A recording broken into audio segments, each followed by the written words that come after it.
آپ دونوں تو جلسے کر رہے ہیں لیکن گور صاحب کہہ رہے ہیں کہ ان کی پارٹی کو جلسوں کی اجازت نہیں مل رہی. ایک گور صاحب میرا ایک سوال ہے آپ سے کہ ابھی کچھ دن پہلے 2-3 دن پہلے اسد قیصر صاحب جو آپ کی پارٹی کے ایک رہنما ان کو گرفتار کر لیا گیا.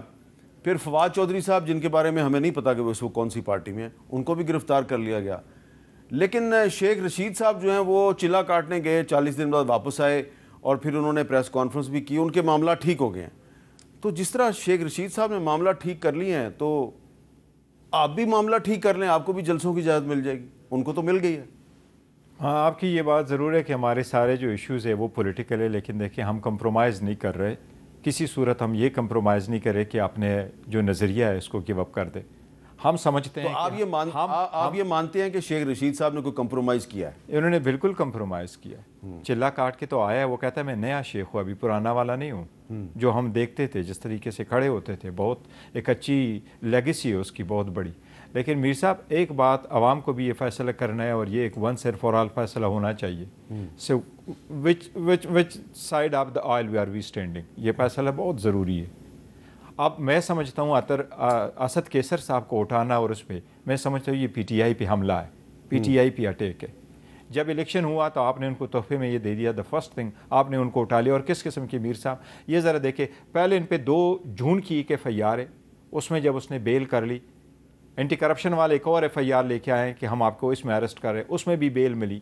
اب یہ ایف آئی آر لے کے آئے تو جس دن ہم کورٹ میں پہنچے تو پولیس والے کہہ رہے ہیں کہ نہیں اینٹی کرپشن نے کوئی بھیجا نہیں. اور کیس کون سا ہے کہ ایمرجنسی لگانے کے لیے ایک سی پی یو کی ایک مشین خریدی گئی ہے 1 کروڑ روپے کی, اس میں غبن ہوئی ہے. 5 ڈاکٹر اور اسد قیصر جو ہے نا اس میں انوالو ہے. اور وہ کب خریدی گئی؟ 2017 میں.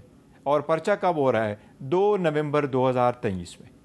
کتنے وقت کے ساتھ. اور وہ ایسا کیس ہے جس میں پرویز خٹک صاحب کے بھی نامنیٹ ہے اور اس میں محمود خان صاحب بھی نامنیٹ ہے. ان کو پروٹوکول ملا ہوا ہے اور اسد قیصر صاحب اڈیالہ. یہ بڑی امپورٹنٹ بات ہے کہ پرویز خٹک صاحب بھی نامنیٹ ہیں اور محمود خان صاحب بھی. یہ اس وقت کی کیسز ہے جو پرویز خٹک صاحب کے دور میں ہوئے تھے, جب اس وقت گرفتاری صرف ایک ہی ہوئی ہے. وقوع 2017 کا کہ یہ مشین اس وقت کی خریدی گئی ہے اور ارسٹ پرچہ ہو رہا ہے وہ 2 نومبر 2023 کو.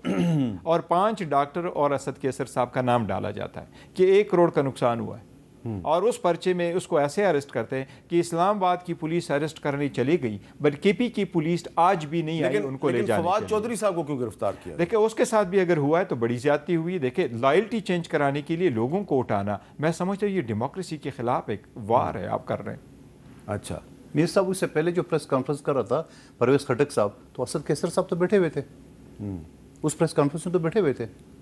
دیکھو انہوں نے اسد قیصر صاحب نے پریس کانفرنس کوئی نہیں کیا. اسد قیصر صاحب ہمارے اسد قیصر صاحب ہمارے ایسٹ ہے, وہ کور کمیٹی کے ممبر ہے, وہ پولیٹیکل پارٹی کو, وہ political committee of the political party اس کو ہٹ کرتے ہیں. وہ سارے جو ڈائلاگ ہو رہے ہیں اس کا ایک حصہ ہے, وہ موسٹ امپورٹنٹ رول پارٹی. اور آپ میرے خیال ہے آپ ان کے باقاعدہ وکیل ہیں. میں ان کے باقاعدہ وکیل بھی ہوں, ہمیشہ سے, پہلے بھی رہا ہوں پشاور ہائی کورٹ میں نے. لیکن قادر مندوخیل صاحب کی جو آبزرویشن ہے یہ بڑی ویلڈ ہے کہ جو پریس کانفرنس تھی پہلی پرویز خٹک صاحب کی, اس میں کوئی جھلک نظر آئی تھی؟ نہیں جھلک نظر آئی تھی. یہ ایک ہی ٹیبل ہے, اس میں پرویز خٹک نے پریس کانفرنس کی ہے چوائس, اس نے نہیں کی. اس نے کہا جو ہوگا, میں لائلٹی نہیں چینج کرنے والا. اب یہی تو ہے, دیکھو ابھی تک اس پارٹی میں اور ہمارے ساتھ ہے.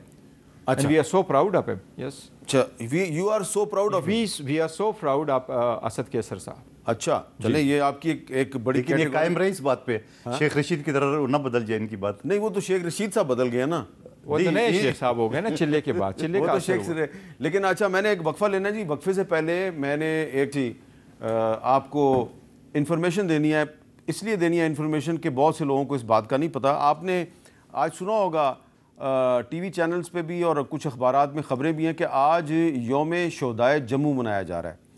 تو یہ بہت سے لوگ جو ہیں, ایک صاحب نے آج مجھے پوچھا یہ یوم شہدائے جموں کیا ہوتا ہے. میں نے ان کو بتایا کہ بھائی یہ جس طرح غزہ میں اسرائیل جو ہے اس نے ہزاروں فلسطینیوں کا قتل عام کیا ہے, اسی طرح اکتوبر نومبر 1947 میں جموں میں بھی جو مسلمان ہیں ان کا اسی طرح قتل عام ہوا تھا. لیکن جو 1947 کا جو قتل عام تھا وہ اس میں بہت زیادہ مسلمان قتل کیے گئے تھے. یہ خاص طور پہ وہ مسلمان تھے جو جموں سے سیالکوٹ کی طرف ہجرت کر رہے تھے.